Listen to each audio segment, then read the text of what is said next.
Can y'all see this? Thumbs up? Yeah, okay, perfect, perfect. So, welcome to today.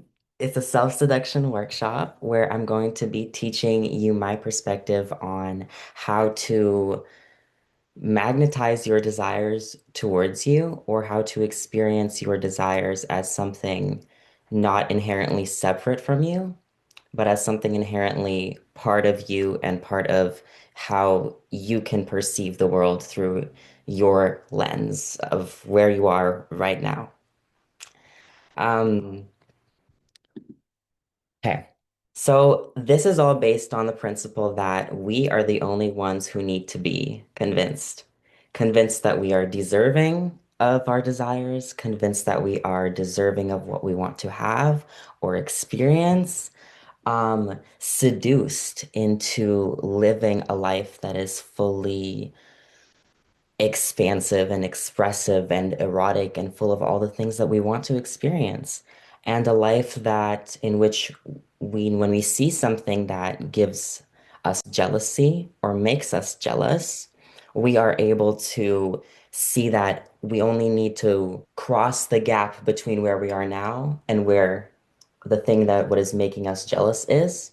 And in that way, we are seducing ourselves into that experience, into that existence, into that thing. So the main thing for us as trans people is that we have been neglected in terms of our ability to imagine ourselves experiencing everything that we want to experience in terms of the media that we consume on a day-to-day basis, it's literally all cis people. Like, when do you see a trans person in an ad?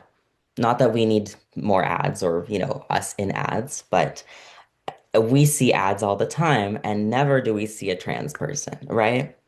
And so in terms of media as well, media representation, we are rarely the center of love stories or like rarely the person being lusted over or wanted or desired.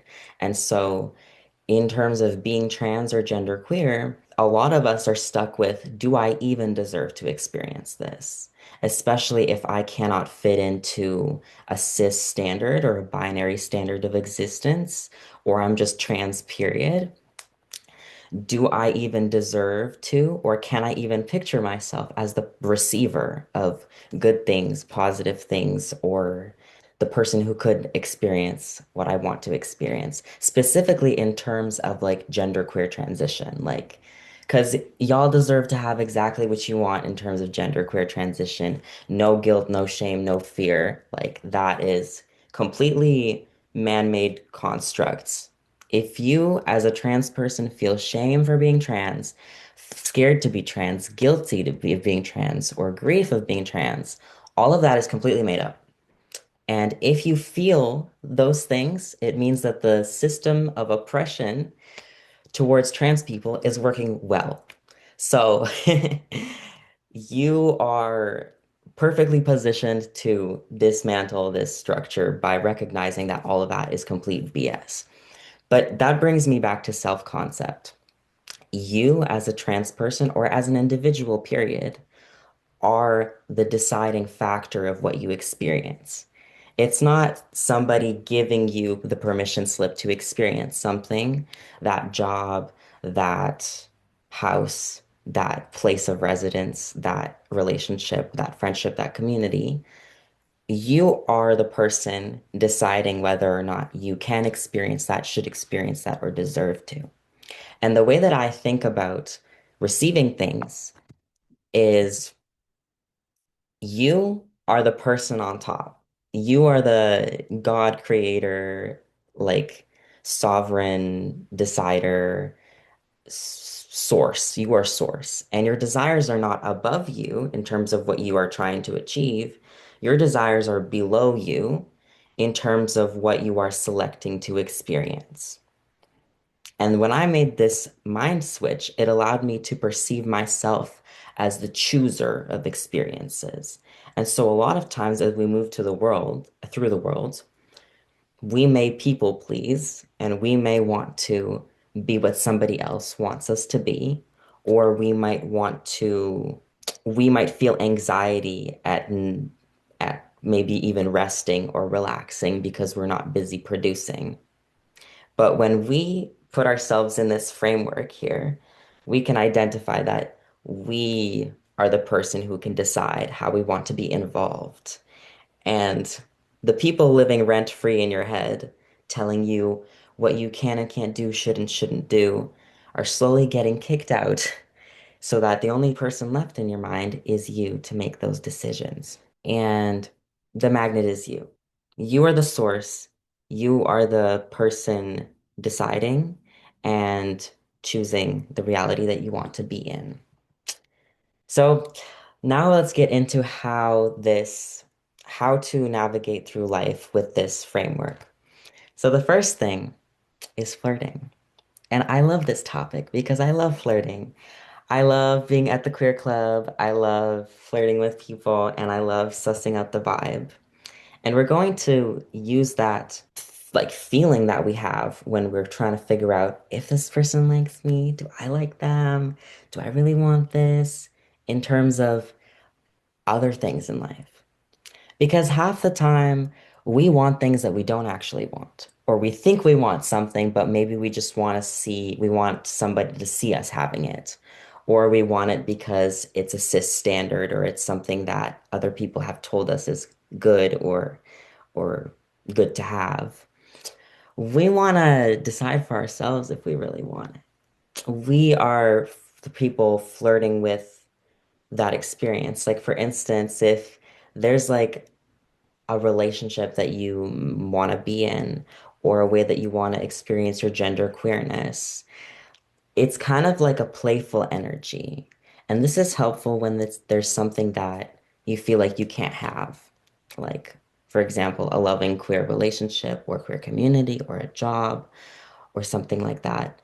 We add a playful energy to it. And the big thing with this one is that the thing that you want wants you more. That guitar is it.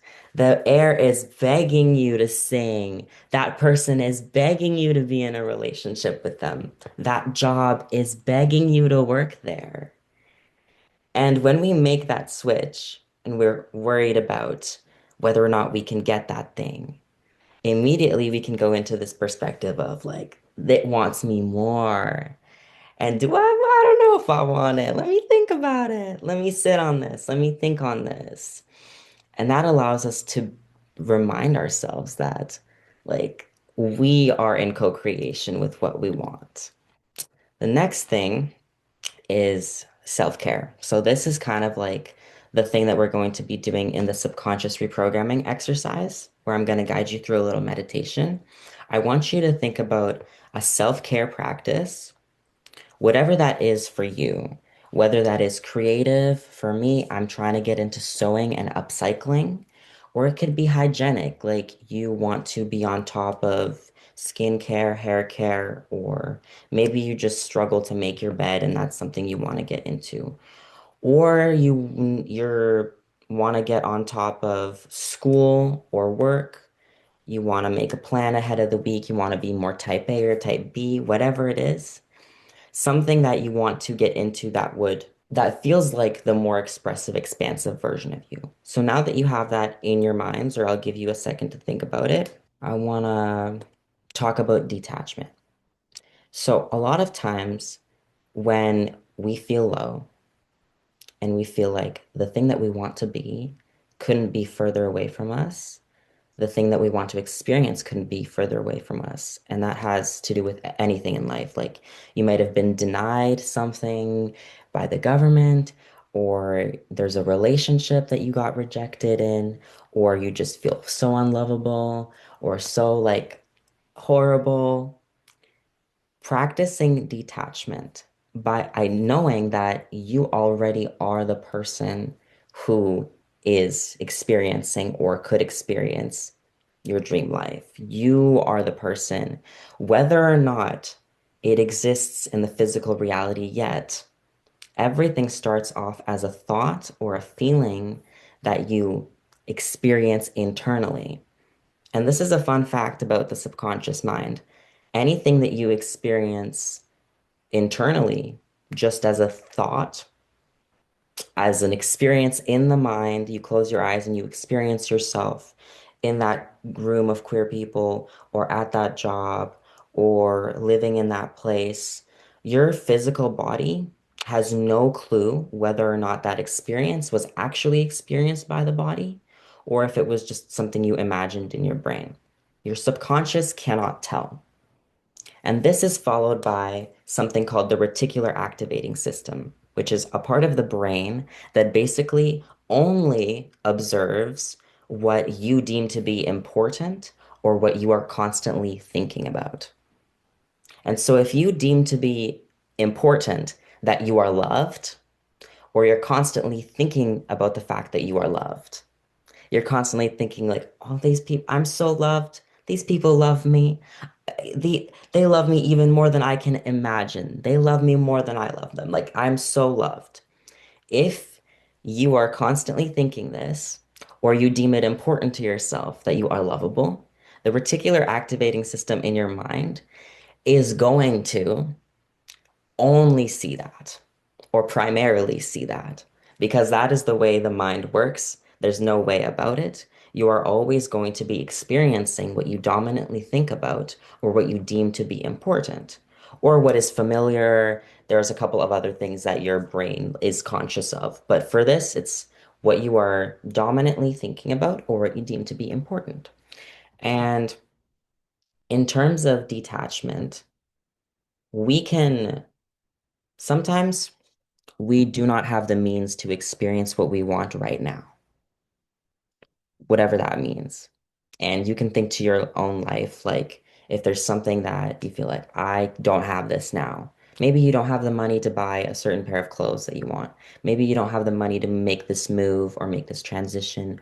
Or maybe you are not yet at the place where you're confident to express yourself a certain way. There may be a separation, a lag, a gap between where you are and where you want to be. And in those moments where there is that gap, because there will always be that gap, I am not here trying to erase that gap. That gap is always there because we want to be standing under a ceiling that is higher than us. We want to be always having the capacity to grow. Otherwise, we would be dead. It's like a plant, like in a cardboard box. It can't grow if there's no sun or room to expand. You already are the person experiencing that. And I have been too busy to sew, but I really want to get into sewing. And so every time I freak out about the fact that, oh, I don't have enough time to sew, I can't sew, I tell myself, oh, I'm so good at sewing. I am so good at sewing. I'm always sewing. Look, I'm sewing right now. I'm sewing right now. I've been sewing for 5 years. I'm so good at sewing. And by the time I get a chance to sew, whether that is next week or 2 weeks from now, or I just eliminated all resistance to me sewing because sometimes I'm nervous to start sewing because it's something I haven't done in a while. I would also like to mention that it is very important for you to regulate your nervous system when you do this because while you might be thinking to yourself, I am really good at sewing, I am really good at this, your body is still going to freak out that you don't feel like you have it right now in your physical reality or you can't start doing what you want to do. It is important to regulate your nervous system and bring yourself from a state of fight or flight only tunnel vision to a state of there's a lot of options. I'm at the right place at the right time. I'm doing the best I can, right? So, very important. Do not neglect nervous system regulation. Do not neglect your body. This is the whole point of the subconscious reprogramming exercise closer to the end of this workshop is that we are starting from the body and allowing the body to acclimate to new realities. And also doing nervous system regulation like a butterfly hug, which activates both sides of your brain so that when you're in tunnel vision, you are able to release from tunnel vision and think from both sides of your brain. And other nervous system regulation exercises as well, EFT tapping, whatever you want to do, like, all that stuff. Or progressive muscle relaxation, that's also a good one. So, yeah, Do not forget nervous system regulation. But for the past little while, I've been telling myself I'm good at sewing. I'm always sewing. I can't stop sewing. If I tried, I couldn't stop sewing. I'm always sewing. And so that is my perspective going in. Can you imagine how easy it is for me to pick up that sewing machine as soon as I have a free second? Or when I have a free 5 minutes, I'm so hyped to be sewing because I'm already sewing. I can't stop sewing. How could, if I wanted to, I couldn't. I couldn't stop sewing even if I wanted to, right? And so by speaking or thinking as the person who already has that thing, we release so much resistance to us experiencing that. Time resistance, right? I don't have the time to sew. Okay, whatever. Who gives a fuck? I'm gonna speak as if I have all the time in the world. I'm gonna think as if I'm already sewing. I'm gonna think as if I can't stop sewing. By the time I get time to sew, I'm I I'm already in the headspace. I'm already there. Or another experience, you feel unloved. There's no cute people in your town, whatever. I'm not speaking from experience. You feel unloved. There's nobody around, whatever. But you could think to yourself, oh, there's so many cute people. I'm so attractive. You look at yourself in the mirror. I am so cute. Look at me. I'm so cute. Even if you don't feel that way, how would you feel if you were cute? You'd look in the mirror, you'd say all those things to yourself. And so, or I'm so ready for a relationship. I can't wait to dedicate time for a relationship. I can't wait to flirt. I love flirting. Everybody wants to flirt with me. By the time flirting happens, you're gonna be so ready for it. And like I said, reticular activating system, if that's your dominant thought, if that's what you deem to be important, it will come to you much sooner than you anticipate. And so, let's go back to the very first slide. What have we all talked about, or I have talked about? We are the only ones who need to be convinced. And we can be convinced through the mind, through a thought. You don't have to feel it. You don't have to believe it. You just have to think it or think as the person who already has it. You can think that you've been doing it for ages. It's easy for you. This is no problem. And then we eliminate all of those barriers to that thing. Perfect. And that's the end of part one. Round of applause. Thank you guys for listening. Thank you so much. We're gonna move into a quick meditation now. So slowly ease yourselves into a comfortable position. I'm gonna explain what the meditation is about, but we're about to jump into it. Let me get some water first. Okay, so what this meditation is gonna be about, basically, um, I got you to choose something that you want to devote yourself to. Whatever that is for you, your intention is unique to you. But hopefully, this is something that is like difficult for you to stick with, or something that you don't feel necessarily worthy of, or something where you're still catching up, like in terms of self-concept to whether or not you can have this thing. Like, they could be as simple as I want to be a morning person. I just want to wake up at 8 every day, but I've been a night owl my whole life. Or whatever it is, right? You have your examples. In this meditation, it's a subconscious reprogramming meditation to get you to eliminate all resistance that you have to experiencing that.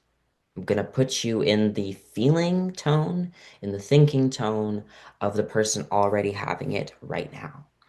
And a lot is gonna come up, but it's gonna be very potent to even bring some of that resistance up to the front. And you can have a journal near you if you want to take notes after the meditation. And then, yeah, I'm so excited. Okay, so I'll get you guys to close your eyes, get comfortable, maybe roll out your shoulders a little bit, roll out your neck, whatever feels most comfortable. I want you to take a deep breath into the stomach. One, two, 3. Really let that spine expand, fill up your lungs from the bottom to the top, and release with an HA sound. Really get settled into your body here. Let's take another deep breath.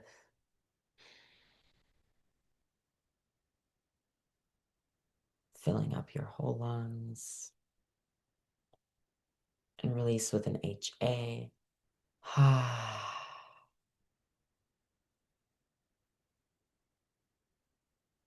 Now, I would love for you to picture your intention. Picture this habit that you want to devote yourself to every day, the kind of person you want to be, maybe the perspective you want to have on life. Take a deep breath in and release. Now, I want you to bring yourself into this experience of already being the person who has this, is good at this, like really good at this, like a pro, or super comfortable and confident in this new reality that you are the source of your abundance. You're the you're the say so, you're the person calling all the shots. Take a deep breath in. Breathe into every single cell in your body. Take all the air and oxygen and light and fill your whole body up with it and release it out into your aura. Now, I want you to place yourself, like I said, into this reality. What do you smell? How is your body feeling? Are you standing? Are you sitting? What are you looking at? Who are you looking at?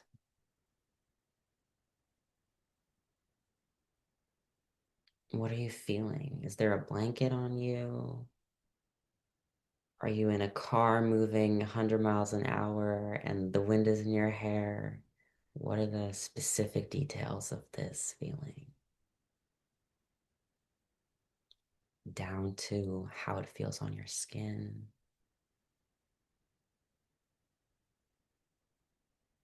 Is there anyone talking to you? Are you talking to someone?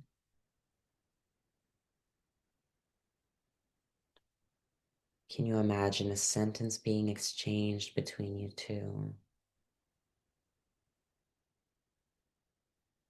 Something mundane, like very mundane, very simple. Or are you just alone, fully immersed into very potent moment? Take a deep breath in, fill yourself up with all the joy of this experience, and breathe out. And I want you to now imagine that this specific desire, embodiment, habit, way of being is about to arrive in your life within the next hour. Within the next hour, this desire or way of being, embodiment will arrive in your life. In the next 60 minutes, you will experience this reality. The love of your life comes knocking at your door in the next 60 minutes. In the next 60 minutes, you suddenly realize you are the person who gets up at 8 a.m. I mean, why wouldn't you be? Take a deep breath in and breathe out. How do you feel? Do you feel prepared for this? Now, you might be totally hyped and ready for this, but you might also not be. I invite you to tap into your body. Is there any tension in your body? Any resistance to the possibility of experiencing what we just imagined in your real life?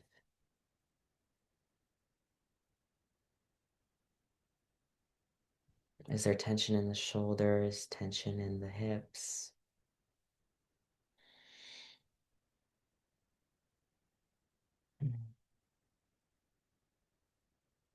Now, I want you to imagine all of the resistance that you feel to experiencing this desire or this embodiment. I want you to imagine all the resistance, any thoughts, any emotions of, yeah, like this can't be true. In the next 60 minutes, like this is a pipe dream. I don't see it coming.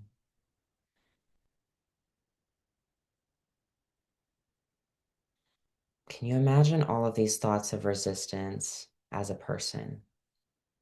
A person standing right in front of you or sitting across from you. Take all of the resistance you feel in your body, any thoughts of resistance, and merge it into this person in front of you. What do they look like?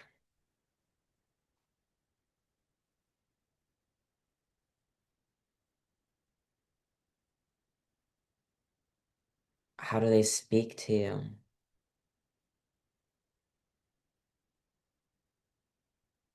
How does this person of resistance and these thoughts of resistance, how often do they speak to you?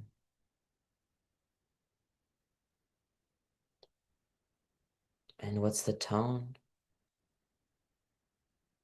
Does it sound like somebody you know? Does it sound like another version of you? Does it sound like a voice you picked up along the way?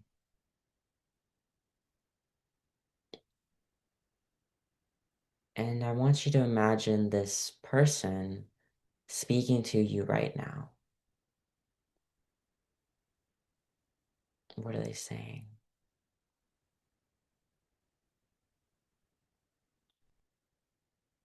Can you make out any words that they're speaking to you? Are they being mean, dismissive, punishing?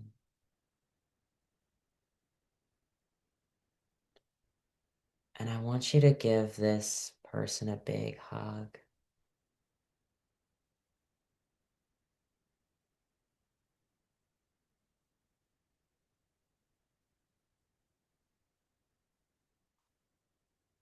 And imagine them as a real person, like a real person. And you're reaching out to give them the biggest hug. I mean, they've never had anyone hug them their whole life. So you better make this hug special. Imagine yourself reaching out, hugging them.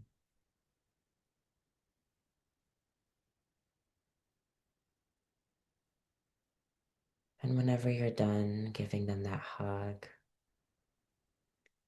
you can come back to your spot in front of them. Maybe the energy in the room has shifted. Maybe they're smiling now. Were they frowning before?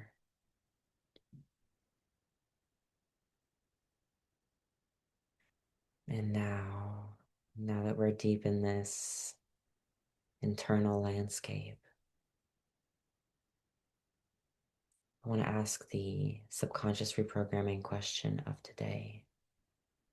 What identity is bringing up thoughts of resistance?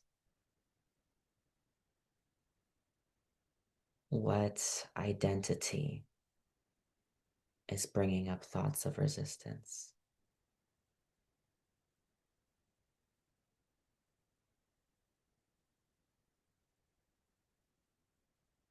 And how do you know that this identity is a facade?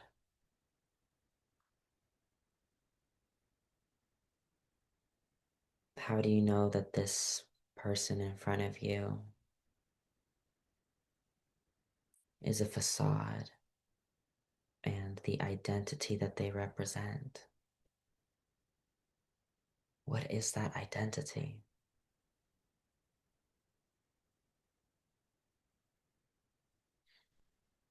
Stay here for a couple minutes. Take a deep breath in,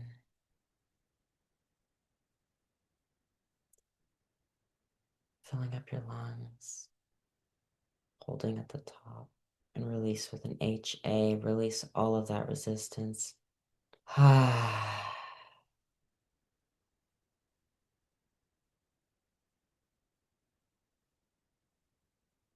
Stay here with this question. What identity is bringing up thoughts of resistance? And you're welcome to give yourself a butterfly hug. Give your body a bit of touch. What identity is bringing up resistance? And how do you know this identity is a facade? It can be as simple as, I've just never been the type of person to be this way. It's just not logical for me to be like this. It's just genetics or how I was raised.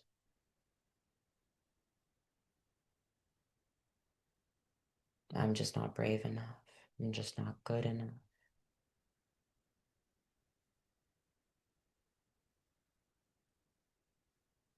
Really allow yourself to be really vulnerable with yourself.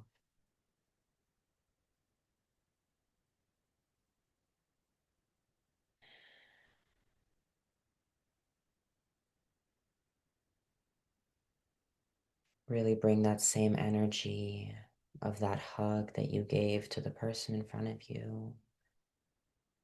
Really bring that energy into this moment. And how do you know this identity is a facade?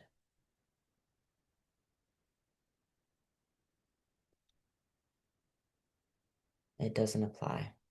This identity doesn't apply anymore. You are the exception to the identity.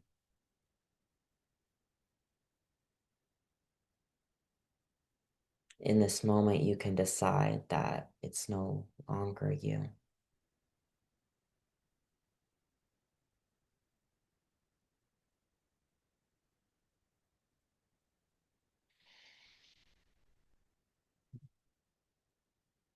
And I want you to thank the person in front of you. Maybe you want to reach out and give them a squeeze or a hug. Or you want to invite them to relax more. Relax your mind, relax your shoulders, relax your lungs and your ribs, relax your tummy. Let it hang as you breathe. Relax your bum, relax your knees. Thank this person and allow them to go on their way. Whether it is you want to take a deep breath right now. Take a deep breath into the stomach. And as you breathe out, imagine the breath going into that person and dissipating them. Now they're released. You can watch their body disintegrate. Or you just say farewell and watch them walk off into the distance and say thank you. Thank you for being here when I needed you. And thank you for taking your leave now that I have released you. Beautiful. Now slowly remind your body that you are safe. allow yourself to come back into consciousness and awareness of the space you're in. You're resting deeply on this chair. You're rooted, and you're strong, you're grounded, you're brave. You're in full control of your body, of your mind, of your free will. You are the operant power. You are the creator or the co-creator. You call the shots. And you are so queer. You're so beautifully queer. I just have to put that in there. Hmm. Wiggle your fingers and toes. And gently open your eyes and come back to the room whenever you're ready. Or take your time here.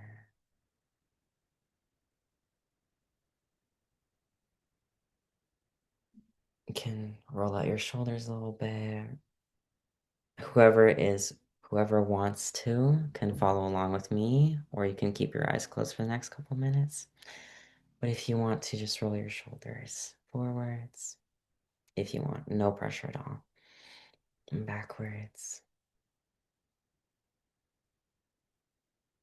And take a little twist to the right, just like a baby twist. A twist like this is very good because it stops the blood flow in your stomach. It momentarily stops the blood flow in your digestive system and along your spine so that old blood can stop flowing. And when we stop that flow of blood momentarily, we can welcome new blood in when we untwist. So you can just gently twist from side to side. Start off gentle if you feel called.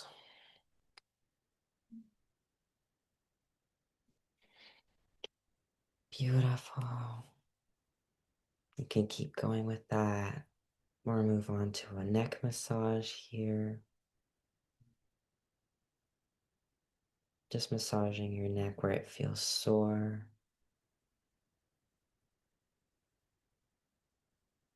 This physical touch is a huge part of self-seduction because we as people need, like I think I've heard this somewhere where along with the 8 cups of water a day, you need like at least a 20-second hug a day to generate that oxytocin to like we as people are like designed to co-regulate together by touching each other. But not often is that a possibility in our society. Like some of us live alone.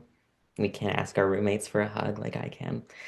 But this is a great way to connect with the body and really be in touch with the body. A lot of times we are completely unaware of the fact that we might be storing so much of that emotional pain and mental pain in the body.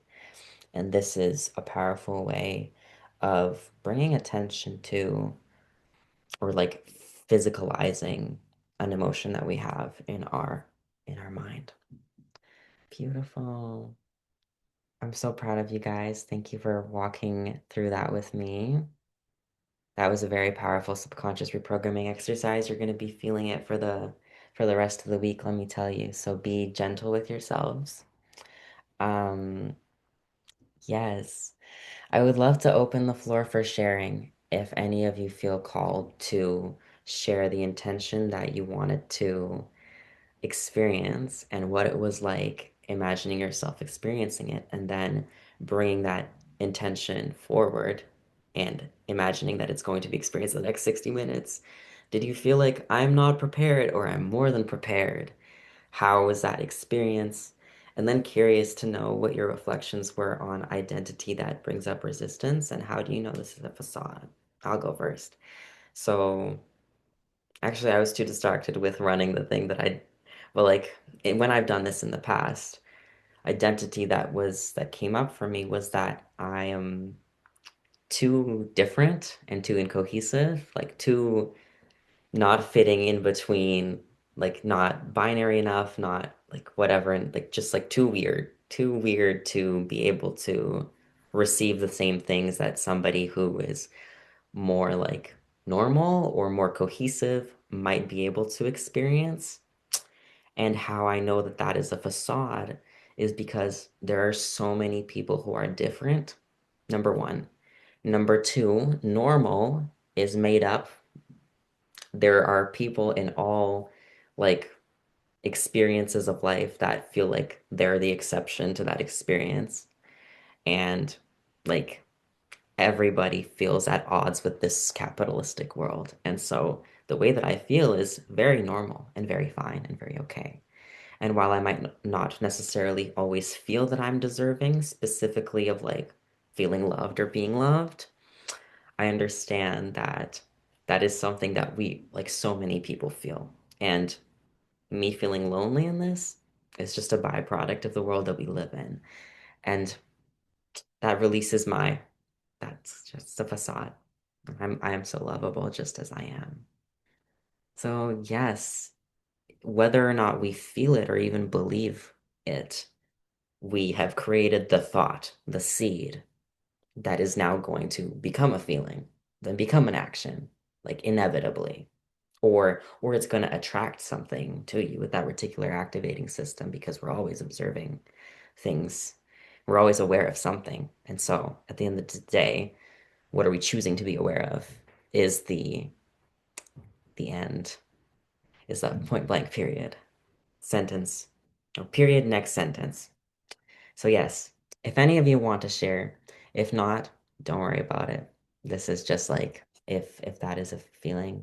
I'm going to stop the recording. Hi everyone, I wanted to give some tangible examples on how to apply self seduction in your real life because all of what I talked about was pretty abstract, and I want to give you something that is more tangible. For example, I have a sewing machine. I manifested this sewing machine for very cheap, very fast. And let me tell you about how I did that. I kept telling myself that I had a sewing machine. And this was when I was freaking out that I didn't have one. I was like, I need to start sewing this instant. But I told myself, I have a sewing machine. It's right there. It's in my closet right there. I'm just I'm just too busy to pick it up. And anytime that I would worry that I need to start sewing now because if I don't start sewing late, if I don't start sewing right now, then I can't get better faster. I told myself, oh, I'm already good at sewing. I'm the best sewer out there. I'm so good at sewing. It's crazy that like Yves Saint Laurent or Jean Paul Gaultier haven't like noticed my sewing abilities yet. Like it's crazy that they haven't noticed this yet. I am so good at sewing, right? And I have a sewing machine. I have one. And then a couple of weeks later, I go to a rave, and there's this girl who is an upcycler, and she's out there with her booth. And I was like, why don't I ask her if she has a sewing machine? Turns out she had 5 fucking sewing machines, and she was like, I'm just gonna sell you a sewing machine for like 35 bucks or whatever. And then we connected on like Instagram a couple of days later, and she was like, here you go. Then a week later, I picked up the sewing machine at her place, and it just so happened that somebody else was also dropping off clothes at her place. So I got a ride back with the sewing machine to my house. So that's one example. And I was gonna give you other examples, but I already recorded it, and my computer deleted it, so I don't think I'm gonna re-record it. But basically, yeah, yeah, yes, yeah. Love you guys. Bye. Let me know what you guys think.